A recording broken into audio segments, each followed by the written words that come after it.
Hi, welcome back to Lakeside Quilt Making Arts. This video is being released on Tuesday, so it's really supposed to be all about the Piece and Quilt sampler sew along that's being done along with Lisa Alexander and Susan Aki. And that their book is, I'm having to just double check my memory, I'm looking at it behind you, it's Celebrate with Quilts. But if you watched yesterday's video, you know that a little bit of the Blockheads video, maybe a little bit more than a little, got interrupted by some of the Petal. And I'm kind of intentionally doing that. I'm trying to, not necessarily blurring the lines, but I don't want to just truncate. When I'm on a mission on something, I don't want to just stop it and wait a week to get back to it because it's not the right day to release a video about it. So in this video, you're going to see me do the next step on the Petal. And I'm going to be also backtracking to the Blockheads block 17 and getting all of those fabrics cut out and start sewing on those, or at least get them set up for sewing. We'll see how far I get. And I'm going to be working on the Shoofly blocks for the piece and quilt along with the log cabins. So anytime I'm putting anything under the machine, if time allows at all, I'll be working on the Shoofly and the log cabin along with whatever that project is. So today it should, be featuring the Shoofly. So I'll make sure that it gets prioritized over the others as I'm running anything under the machine. We'll see how this develops, one thing at a time, right? I decided it was time to make some more design boards. So what I did first is I wanted to, this is a 12.5-inch ruler this direction. This is a 3.5. So this makes 16 inches to go this direction. I lined this one up on the edge, made sure it was nice and flush, came back and scored it. I'm going to elongate that scoring. And then I have a knife that's meant for scoring foam core. And then I'm going to quickly put my some cotton batting on this piece that I'm cutting out.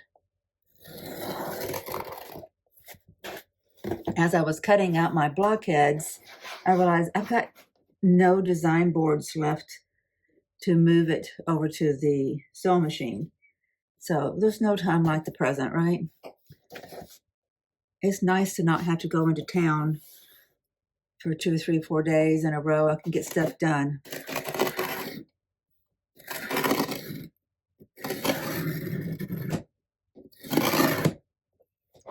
One thing I like about when I'm cutting fabrics, I can listen to my YouTubers.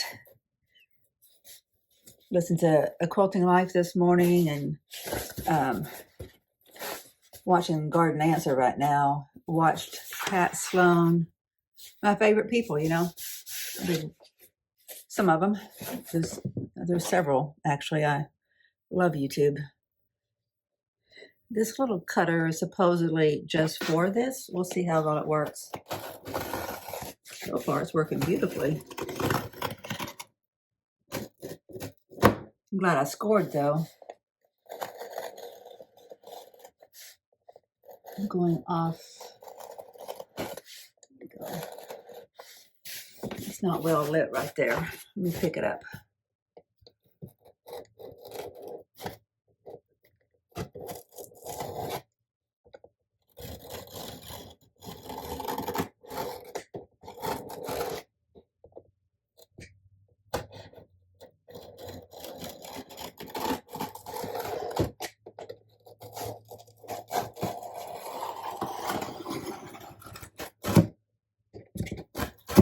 That's great. I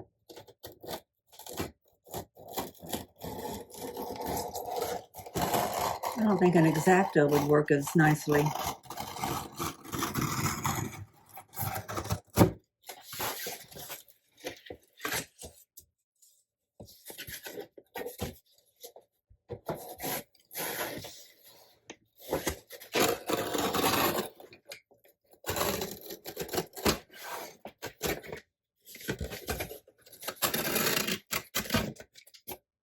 All right. Question is, do I leave it as a whole big piece or do I cut it in two? I think I could use 2 smaller ones. So I'm going to subdivide.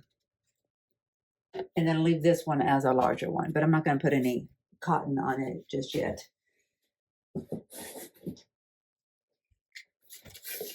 Let's get this marked up.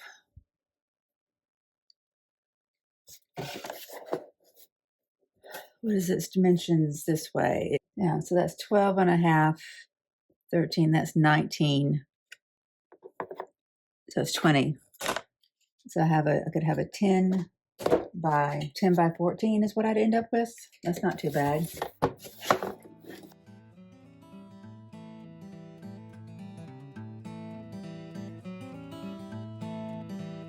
That's great.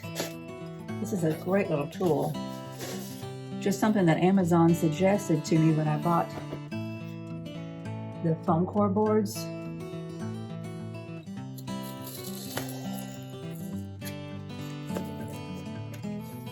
See, it's just a little, I guess, ceramic. It feels like plastic.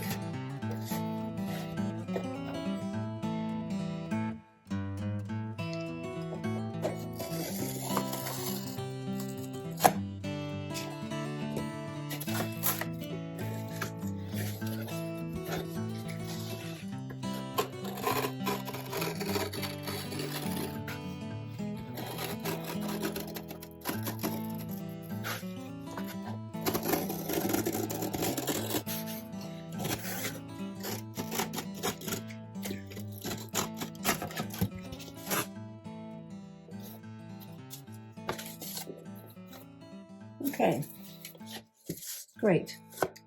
That's awesome. I'm not going to lose track of this little guy. I think I'll be needing him again. Please fit. Oh, hallelujah. I don't have to do any Frankensteining. And in fact, if I play my cards right, I might have a little bit left to put on a small board sometime.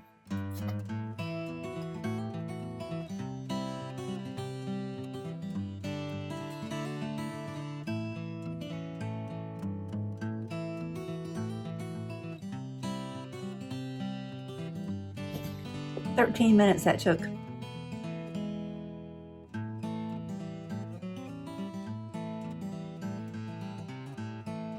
Okay, so what I have here is I have my version of my alphabetties. I have a red version that is what I typically am using, but they're in use.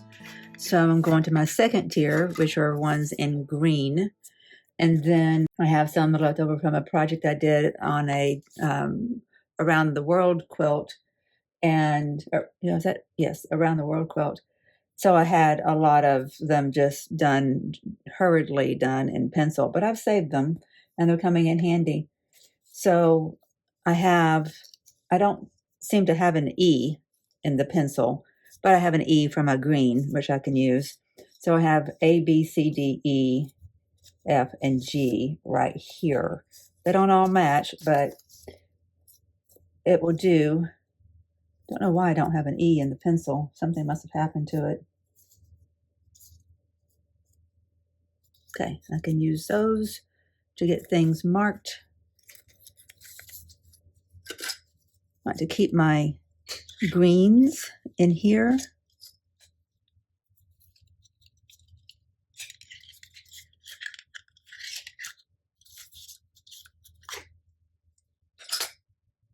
I have to keep my eye out for more of these floating around somewhere. These, since they're really roughly cut out, I just keep loose.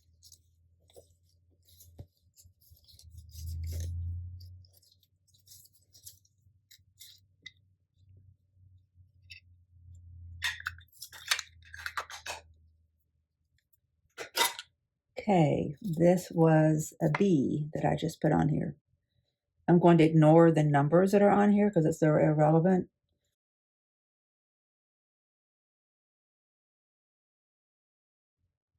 Okay, I'm working on my A next, and that is my blue lattice 3-inch squares. So I did a little bit off camera. I got Blockheads block 17 all cut up and ready, and I wrapped up another design board and cut out the Petal pattern from the freezer paper to have a second clean pattern to work with.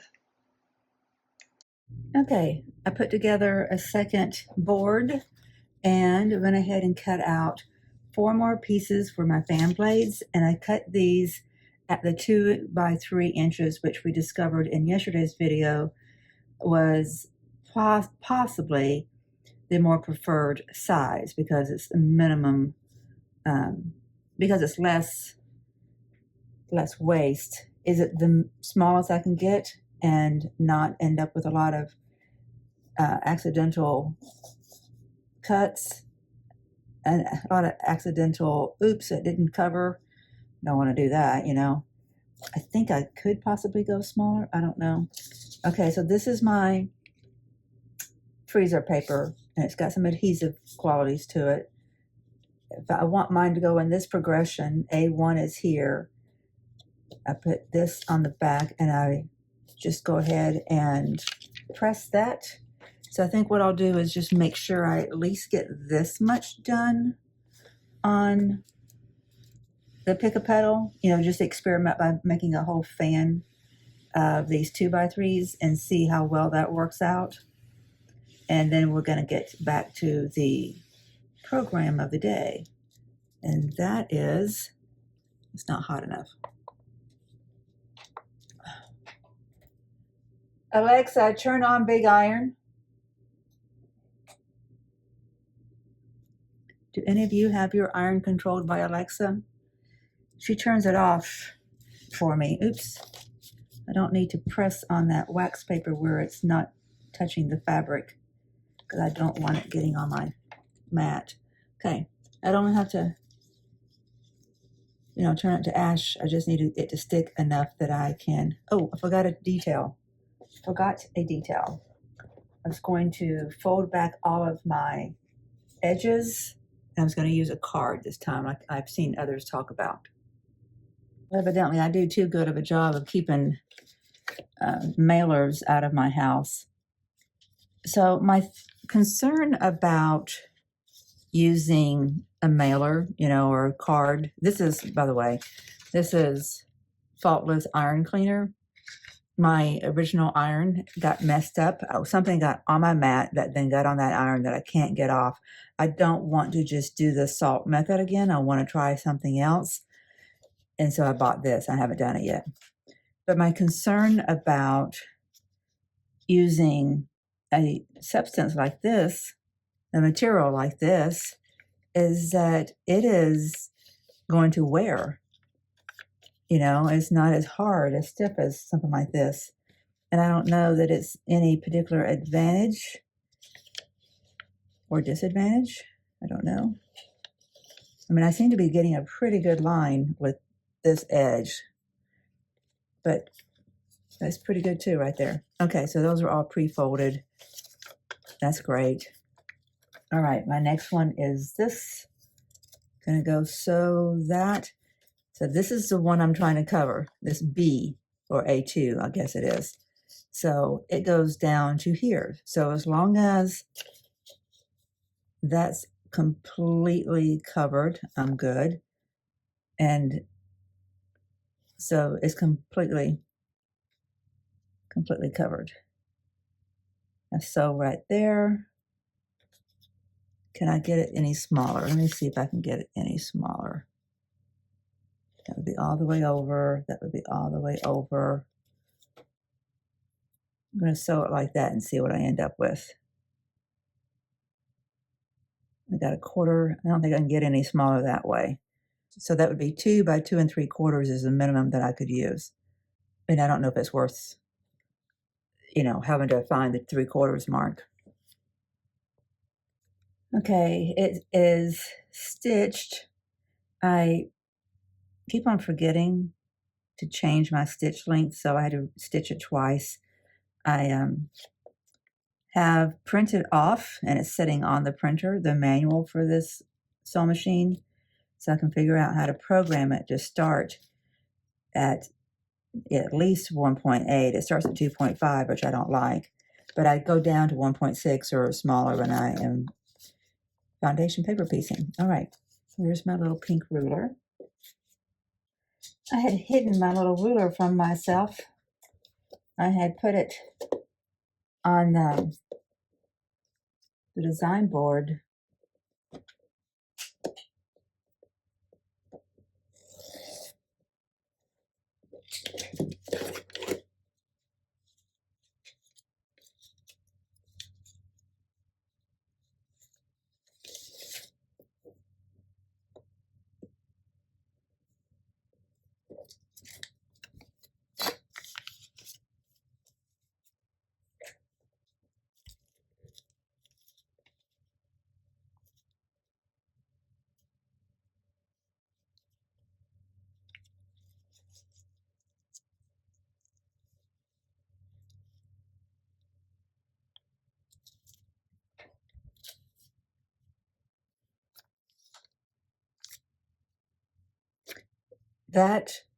Notice how there's no waste here, and there's just a little bit here. So I really can't get any smaller. There is extra here, but I think a 2x3 is as small as I need to go. It'll be too easy to make an error. Okay, so this is already turned back, been folded. So now I do my next one. And it too needs to come down to here plus 1/4 inch. So on these fan blocks, yeah.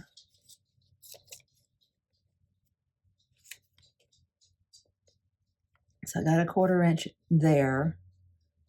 I'll have plenty here.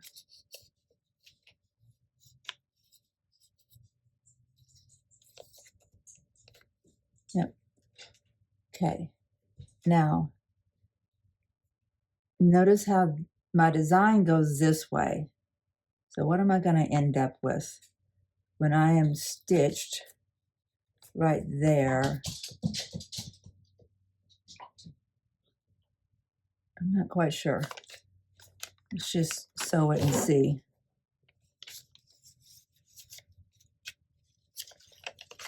Okay, so I have this sewn.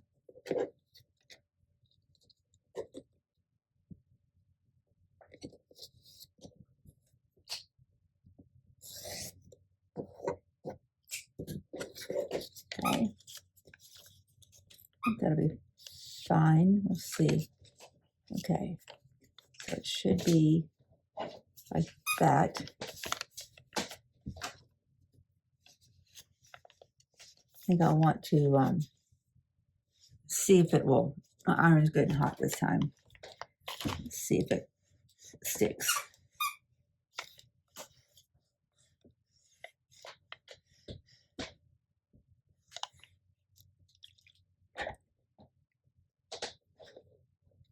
I'm missing a little bit of a seam allowance here.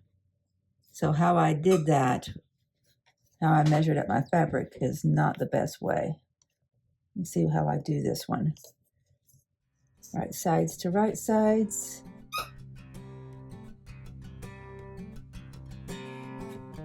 All right, so what I'm learning is the 2x3 has little room for error.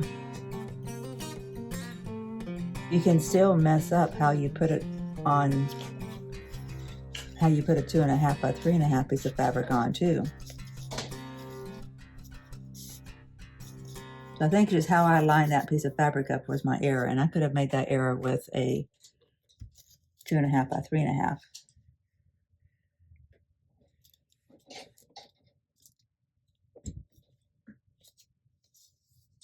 Okay. I'm gonna trim it now.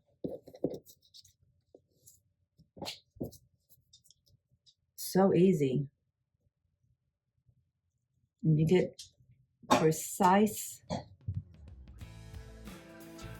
block units.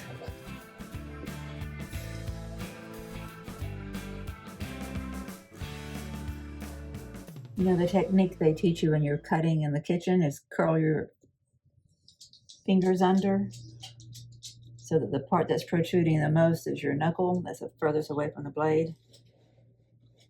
That's what I'm trying to do here. The blade can do some damage. Ruby Sue, what are you getting into?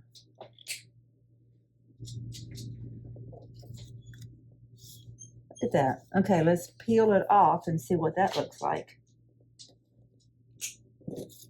Since I didn't stitch anything, it should just go beautifully. Not be a problem whatsoever. Okay, I quite like that a lot.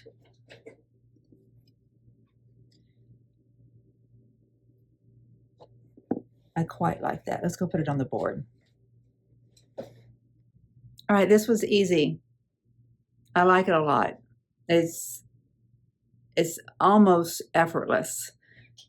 Not entirely. I had to have a learning curve, right? So what I can do to make this a leader ender project is just cut out a bunch of 2x3s and put that on one of the design boards that I made. I'm not going to do that today because I am going to switch over. Since I got the blockhead cut out just a few minutes ago, I want to get back to it. And as I'm stitching it together, I'll use the log cabin and the Shoofly as my leader enders, and I'll make progress on that. I'm going to try to make a concerted effort to get as far as I can on the log cabins and the Shoofly, maybe even make 2 runs of each of those for every time I need to push off one of the blockhead units underneath the machine, because I'm behind and I need to catch up. And it's not about a competition thing. I just like to stay in pace with everybody else. But I think I will feel better about both of those quilts if I make some good progress today. So we'll see how it goes. First, I'm going to take a little food break, feed my belly. And I think I may have a visitor here in a little bit, so I won't dilly-dally too long. I want to be as productive as I can before I get a little tiny visitor. Well, I did have a visitor, and it was lovely. And then I talked to my lawn guy and had a little dinner, and now I just have an hour left to work. I'm going to try to stay focused, put my blinders on, see what I can get done. I really want to see a certain amount of progress on my blockheads and on the log cabin and on a new one of the Shoofly. So I'm just going to shut up and get to work. But can we not all agree that that's a lovely little palette right there? Right? There's just nothing wrong with that. And this one from the men's shirt fits right in there with them nicely. All of the fabrics, except for the one men's shirt, is from the Shoreline, Camille Roskelley's Shoreline collection. So it's gonna look pretty, but you can mix and match those and then throw in something else, stretch your budget a little bit, and it still works. I set up the machine and did some sewing, and it took me 24 minutes to the point I'm over here at the ironing station ready to press some things open.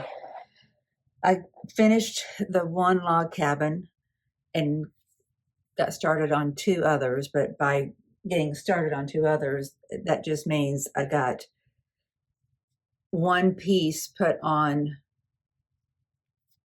a square and another piece put on another square. So just one round added, not even a round, one rectangle added. And then I've got the start of my Blockheads. What was this one called? Life of the Party by Vanessa Christensen of V & Co. So these are my outside blocks, clearly. These will go in the corner squares of the block.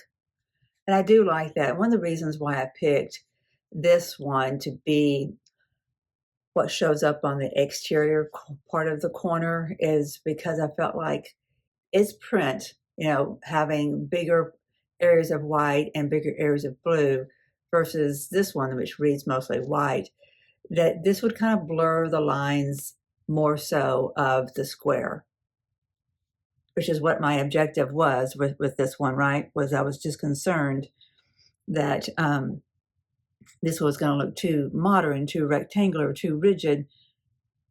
So just wanted to make sure it didn't. Okay, and I got started on 2 different Shoofly. So I got 2 log cabins going, 2 Shooflys, and my Life of the Party. I'm going to get things pressed open and then set down at the machine and then go for another round. I have to tell you guys, this is a tale of caution. I went out to see the lawn man when he was here because I wanted him to understand why and what I had going on at the gate to keep Ruby Sue from getting out.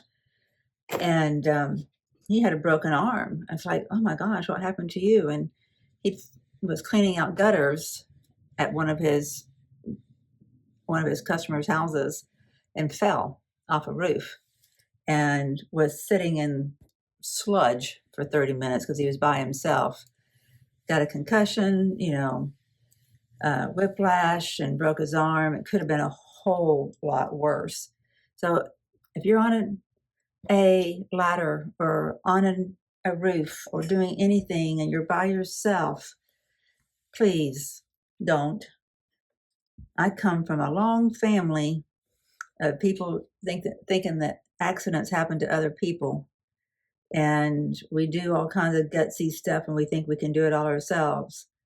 But it's pretty miserable when those things go wrong. He's fortunately fairly fine. He'll fully recover. But, that could have been a completely different story. He could be completely paralyzed now, right? So that's my cautionary tale.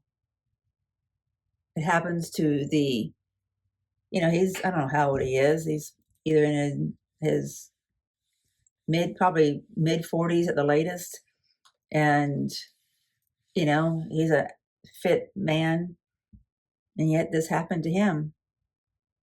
Accidents don't just happen to other people. I'm pressing open on my blockhead. I have just gotten quite accustomed to doing that. I need to think more strategic about it, however, kind of like Mona Lisa on this video for this block. I think she talks about how she pressed towards the lighter side on one of her half square triangles because she wanted that side to puff up. So if I were to press this one not open, but press it that direction, it would puff up this side a little bit. Right now, that seam is flat, flat, flat. And I kind of like the flat seams. They take a little bit more time. I mean, it's not huge, but there is a little bit more time that it takes. So to be multitasking the different projects like I am, I find it very helpful to have like little stations. Like you see here, this is the Petal fabrics. I'm just keeping that out. And because I'll be pulling from that until I get all of the 256 rectangles cut. Well, 256 minus 8, because I've got 8 of them done. So what would that be? 248. And then when it comes to coloring my blockheads, I normally do that right over there by the Blockheads quilt underneath that design board.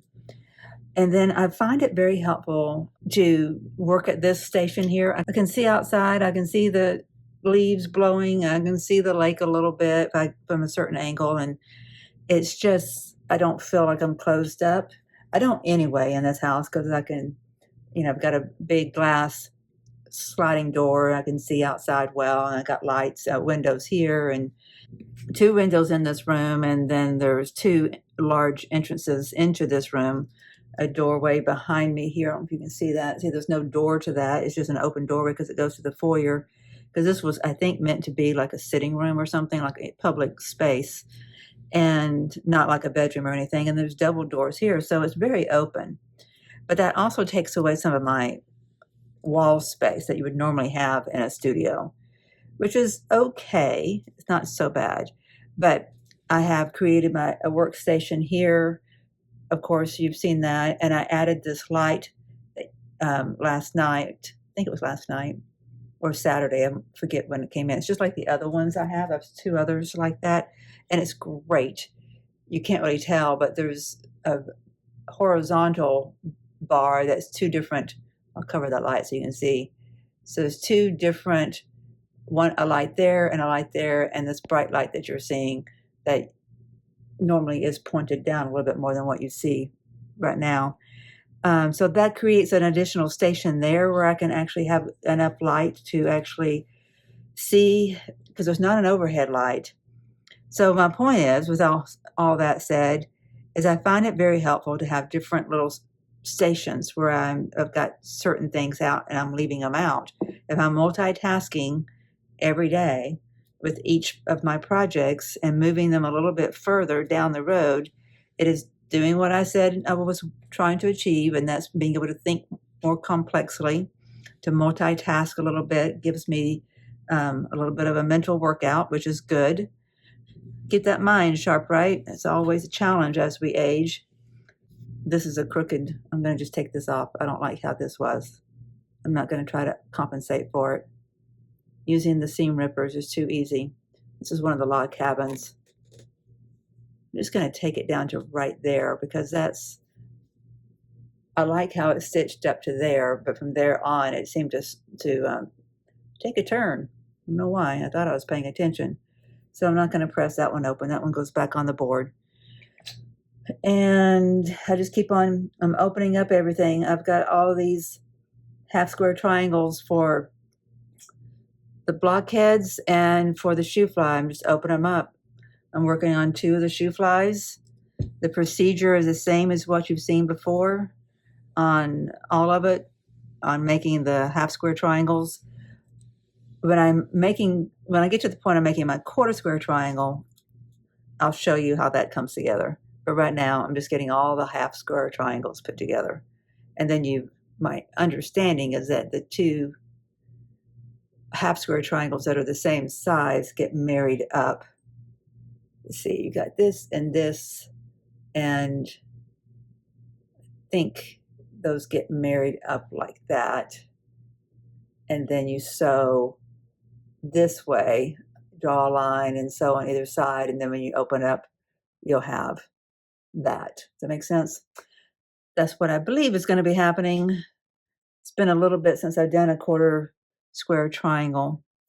I still have a hard time with the fact that we're making a square, but they call it a triangle. I understand it's a quarter of a square triangle, but what you're making is a square. So I feel like the nomenclature is just a little bit off. I think that's the right word for this. I have to look that up to make sure. Nomenclature, I know, is kind of like abbreviations for something or what something's called. I'll put it on the screen. Every once in a while, you got to have a reason to look at the screen, right? And not just listen to me talk. This iron that I bought, who is it by? It's by Sunbeam, and it's much lighter than my Rowenta, and I kind of like that on my wrist. Like I said, I got that iron cleaner that I will be getting my other one cleaned up. I tried on it, just so you guys know, in case you ever hear it, but I tried Goo Gone. I'm pretty sure the salt technique would work again, but I also worry that the salt is, even though it's microscopically granular and abrasive, it is still an abrasive. You see how this has gotten, see how it's skinny here? It's getting wider at the bottom. This seems to be a consistent problem for me. That's not such a variance that I don't think I can recover. I can recover from that, I think. I just don't know why I do that when I think I'm doing it consistently while it's being stitched. So I've got to pay attention to that. Some of them turn out perfect. And I don't know if it's a foot issue, if it's a user issue, if it has something to do with how with the fibers. Does it have something to do with how I've started or how I'm ending? Maybe I'm not paying as much attention. I don't know. If any of you have had a consistent problem with that on a Brother PS700, let me know. Just getting things pressed. Talking to you guys while I do, but I'll shut up for a second and finish these up. I think I only have 4 to press and then trim. And I've gone over my hour. I'm an hour and 21 minutes into this, and I'm willing to give it about 30 more minutes, which would be a little bit less than 2 hours, because I want to get these all trimmed and get the next layer of things stitched on. I at least want to get further along on the blockheads because it was, supposed to have been released yesterday, and the shoe fly, at least get one of the shoe flies done. And that should be doable. That should be doable because shoe flies are, the project we're supposed to be working on Tuesdays is the piece and quilt sampler. Okay, this is everything that I have trimmed. That I have pressed. I don't have trimmed up yet. Kind of want to get things where they belong. Let's see. That would go there. No, what I was doing was the right sides. Oh, this is how it goes. That goes there. That goes there. This goes there. So this fabric is the same as these. And then these are the same, and then each one of these is different. And that was intentional. Just to make it kind of scrappy. Okay, so I've got this going on. This goes here. And this goes here. These are not trimmed. So I need to trim up these, to trim up this, needs to trim up this. These are done. Those are already done. That will be added in the middle. Okay, I need to get to trimming.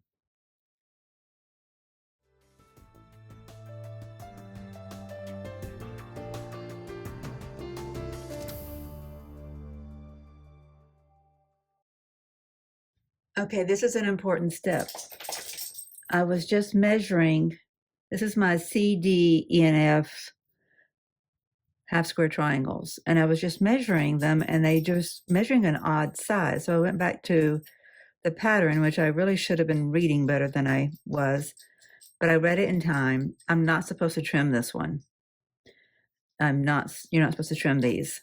Fortunately, it was okay to trim these down to 2.5-inch squares. And because these are your corners squares, they are at their unfinished size, their completed unit size before they're put into the quilt. But these do not get,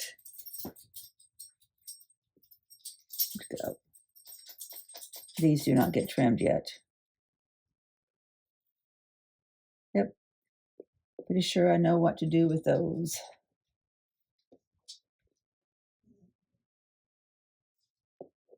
I'm gonna just set that back on here. Everything is trimmed up that can be trimmed up. Little Miss Ruby Sue's awake. I'm gonna let her out while I sew the last little bit. Before I separate these, I want to show you how it worked out. I think this is the one that worked out a little bit better. I got it in a little bit of a rush and didn't maintain exactly. I did not maintain that this one was setting on top of the other one perfectly lined up. I should have pinned it and I didn't. I just thought I could trust my fingers. So my points are not fantastic, but they're also not awful. Okay, so the other one's underneath the machine. I need to push something else through there before I can take that off. I'll do that really quickly and show you where we are. You want to hear a lovely sound? Listen, getting close to the phone so you can hear it.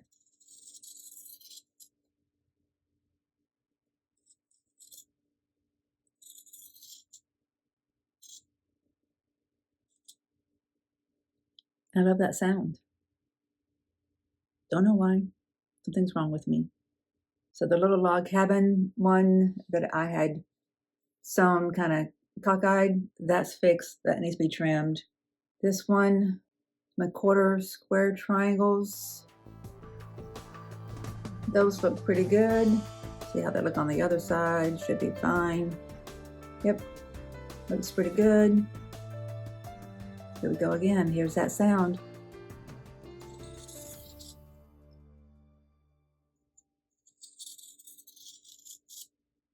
Love that. Okay, these need to be pressed and trimmed. This needs to be pressed and trimmed, pressed and trimmed. I've got my one Shoofly that I can add my two right sides to of each row to the unit on the far left. Then I'll have 3 rows. And I've got 3 minutes left, and hopefully little Miss Ruby Sue is fine outside. This finishes up creating the 3 rows for one of the Shoofly.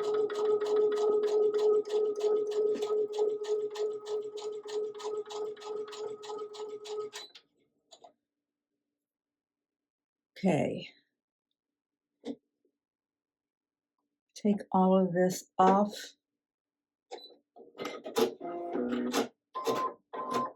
Everything is off of the machine so I can be efficient at the pressing mat.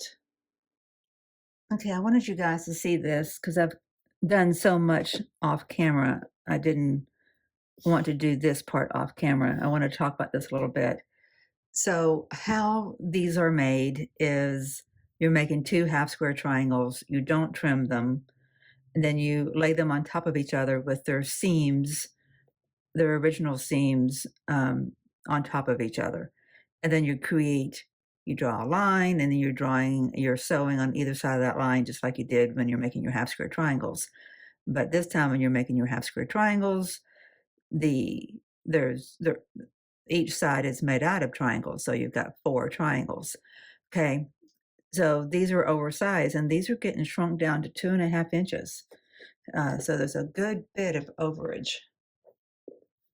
I mean, this is a 2.5 inch square, and it's got a lovely little dot in the middle. See if you can see that. See that dot, that circle, and the diagonal to follow? That's so very helpful. So I put that in the middle, put the diagonal on the diagonal seam, and then when I square up, and my points are hitting on the diagonal seam. So hold this firmly, and that's what I cut away.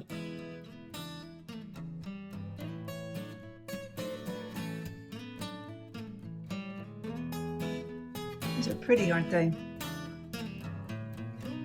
Kind of in the dark over here. I don't have my lights on me. I'm trying to hurry. I've gone over my allotted time by an hour, right? I went from 1 hour to 2 hours, and now how much? I am 7 minutes beyond that second hour. But I'm so close to having these look like something, that I'm pushing through. It helps that little Miss Ruby Sue let me sleep 6 hours last night.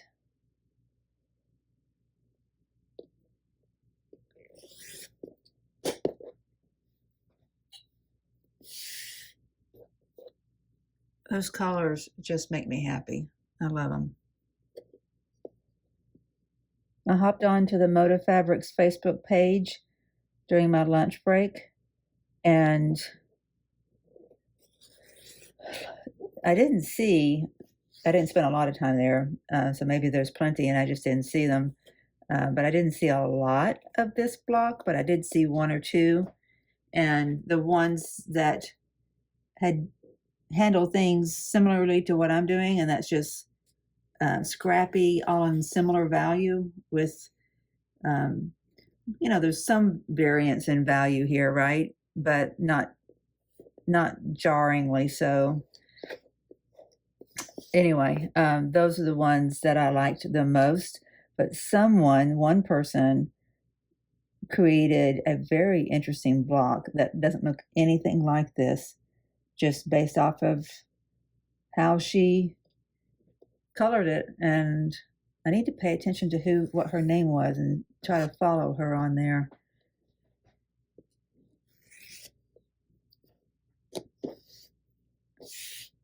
I love being able to change one pattern into anything just because of color placement. All right, those are done.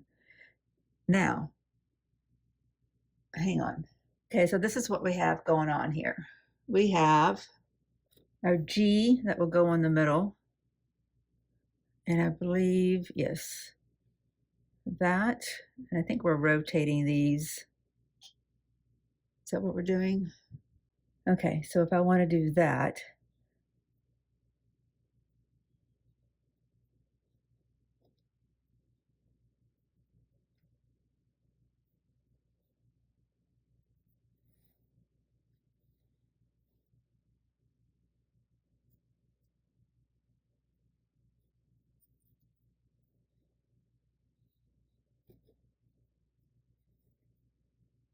it's going to be a pretty block.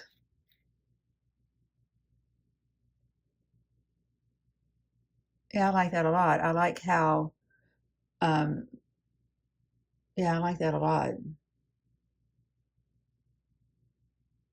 You actually see a star out of it, even though it's all scrappy. I think it's really pretty. Okay, so I'm not sewing it together. I have gone over my time, but let me pull up this other design board. This is where we've gotten to on our 2 Shooflies.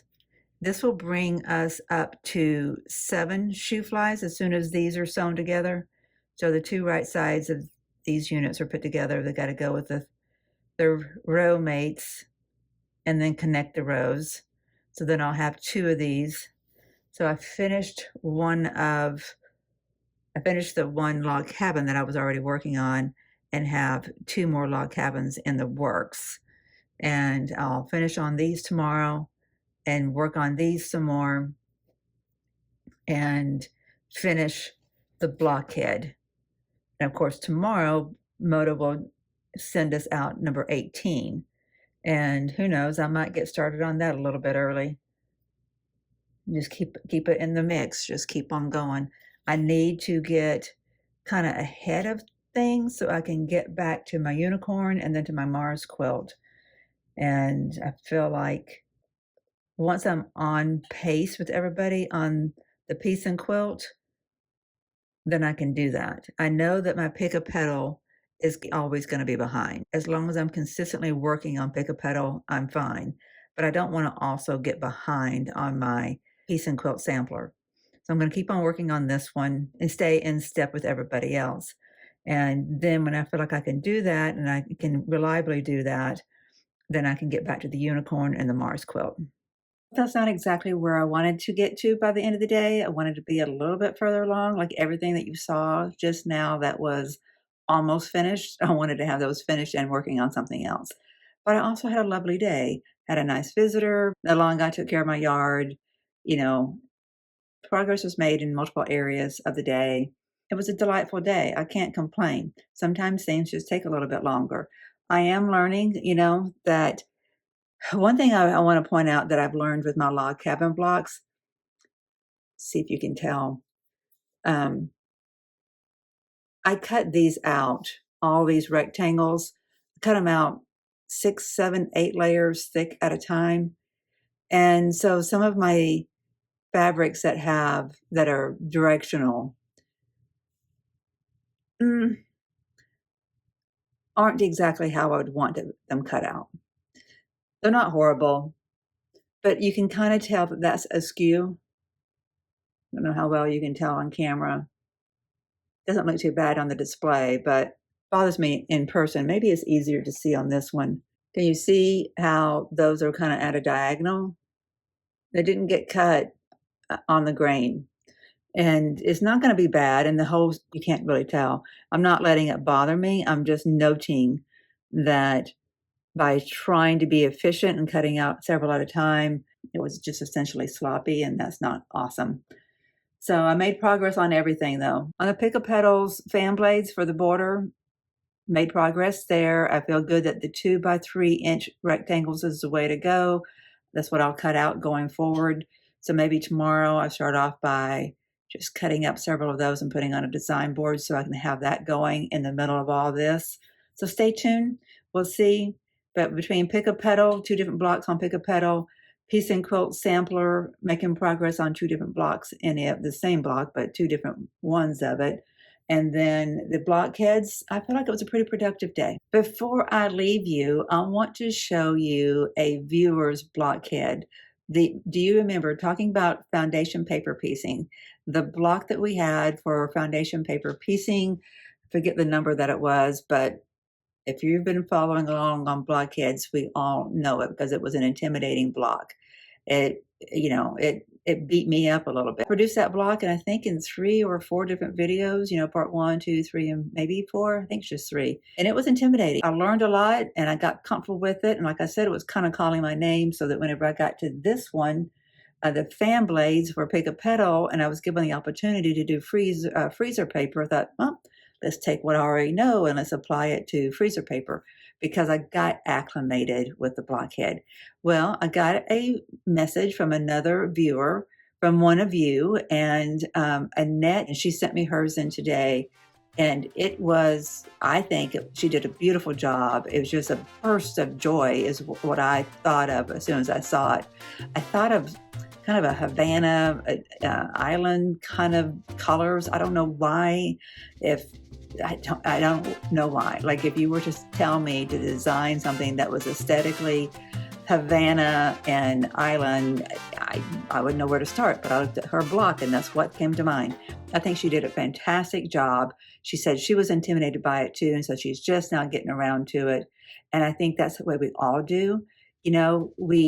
Something may be just a little bit of a hurdle, but when we get into it, we end up nailing it, and she nailed it. We may put it off because we know it's going to require our attention, and she gave it the attention it needed, evidently, because she did a beautiful job, don't you think?